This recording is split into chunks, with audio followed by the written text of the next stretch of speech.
How's it going, everybody? Coach Ray here. Let's talk about ways to strengthen the psoas. Something to remember with the psoas is that the fiber orientation of those tissues are actually diagonal. So they run from the head of the femur up into the lumbar spine. When working on strengthening those tissues, going in a straight up and down plane of motion is not going to actively work on those particular tissues. You have to externally rotate the hip and then work on pulling the knee towards the opposite shoulder. That's really important with this.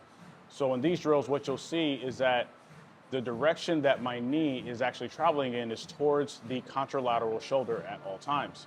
This makes it so we keep the rectus femoris out of it, and we don't typically involve the iliacus for this particular movement. Now, there's ways to actually work on progressing this. That's simply just adding a band, which it might not seem like much, but it does quite a lot for actually taxing the psoas. So when doing this particular drill, what I like to do is I take the same side hand and place it on the inside of that knee or of the active leg that I'm working. What I then do is I create tension against my hand and I actually let my hip win. Now, I'm giving just about roughly 10 to 20% tension just to make sure I'm getting the right tissues to activate. Something that I want you to keep in mind when doing this particular drill is that you do not want your back to actually flatten to the floor. You want to keep a natural arch in your lumbar spine in order to effectively work on the psoas tissues.